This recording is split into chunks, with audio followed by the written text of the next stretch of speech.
जम्मू कश्मीर में 4G सेवा बहाल करने की मांग वाली याचिका पर सुप्रीम कोर्ट में सुनवाई 7 अगस्त के लिए टल गई है। कोर्ट अगली तारीख 5 अगस्त ही रखना चाहता था, लेकिन सॉलिसिटर जनरल ने कोर्ट से कोई और तारीख रखने का अनुरोध किया क्योंकि माफ कीजिएगा 5 अगस्त को ही अनुच्छेद 370 हटाने को 1 साल पूरा हो रहा है।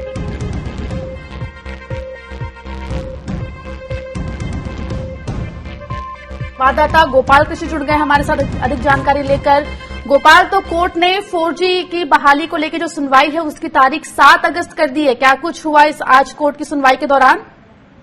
जी बिल्कुल, अवमानना के मामले में आज सुप्रीम कोर्ट में सुनवाई होनी थी, लेकिन अटॉर्नी जनरल और सॉलिसिटर जनरल दोनों पेश हुए थे केंद्र सरकार और जम्मू कश्मीर प्रशासन की तरफ से, और उन्होंने कहा कि इस मामले की सुनवाई आगे के लिए टाल दी जाए, जिसके बाद कोर्ट 5 अगस्त को सुनवाई रखना चाह रहा था। लेकिन अटॉर्नी जनरल और सॉलिसिटर जनरल की तरफ से कहा गया कि 5 अगस्त को ही जम्मू कश्मीर से 370 को हटाया गया है, लिहाजा उस दिन तारीख न रखा जाए, उसके आगे कोई तारीख दे दी जाए, जिसके बाद सुप्रीम कोर्ट ने 7 अगस्त की तारीख तय की है। 7 अगस्त को सुप्रीम कोर्ट अवमानना के मामले में सुनवाई करेगा।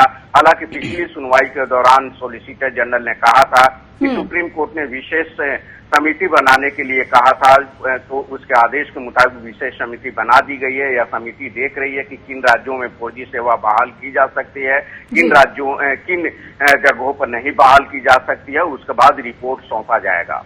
जी गोपाल, शुक्रिया इस तमाम जानकारी के लिए। हमारे साथ जम्मू कश्मीर मामलों के जानकार MM अंसारी जी भी जुड़ गए हैं। MM अंसारी जी, आपका स्वागत है स्वराज एक्सप्रेस में। सर, एक बार फिर 4G सेवा बहाल करने की जो सुनवाई चल रही है कोर्ट में, उसकी तारीख आगे बढ़ चुकी है।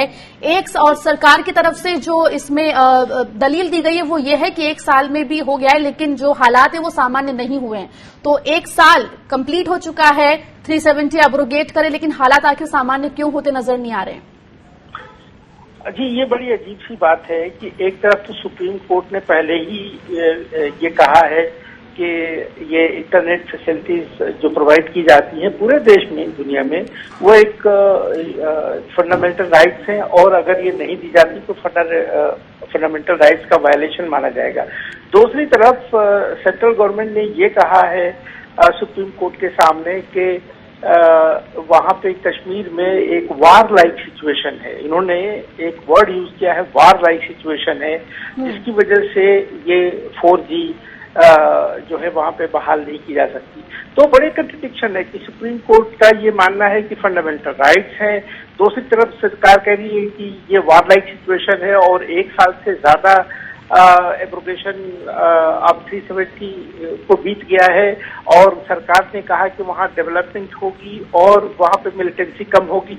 तो हम देख रहे हैं कि मिलिटेंसी तो कहीं पे भी कम नहीं हुई है, और डेवलपमेंट के हवाले से अगर 4G को देखा जाए तो आजकल जितने भी डिजिटल प्लेटफॉर्म्स हैं वो अगर वहां के लोग यूज करना चाहते हैं तो वो नहीं कर सकते। फॉर एग्जाम्पल, अगर स्टूडेंट चाहें कि वो ऑनलाइन पढ़ें या ऑनलाइन एग्जामिनेशन की बात की जा रही है पूरे देश भर में कि ऑनलाइन एजुकेशन होगी, ऑनलाइन एग्जामिनेशन होगा, तो जाहिर है कि जम्मू एंड कश्मीर के जो बच्चे हैं, जो स्टूडेंट्स हैं, वो इससे बिल्कुल महरूम रहेंगे, वो इसका फायदा नहीं उठा पाएंगे। इसी तरह से ये जितनी भी हमारी ई-कॉमर्स रिलेटेड बिजनेसेस हैं उसका भी फायदा नहीं हो पा रहा है। जो डॉक्टर्स वगैरह या नर्सेज या पेशेंट्स जो यूज करना चाहते हैं डिजिटल प्लेटफॉर्म्स को, वो भी यूज नहीं कर पा रहे हैं। तो हम ये देख रहे हैं कि ये 4G से जो हमारी इंटरनेट फैसिलिटी से जो रिलेटेड है, पूरी हमारी आम जिंदगी है, और इसी को मद्देनजर रखते हुए सुप्रीम कोर्ट ने कहा कि ये हमारे फंडामेंटल राइट्स का हिस्सा है। लेकिन सरकार मानती है कि वार लाइक सिचुएशन है, तो आखिर वार लाइक सिचुएशन ये कब तक बनी रहेगी और सरकार कब इसको बहाल करेगी? फिर आपको याद होगा कि कोई कमेटी भी बनाई थी इसको रिव्यू करने के लिए, उसमें भी तमाम सरकारी लोग बैठे हुए थे।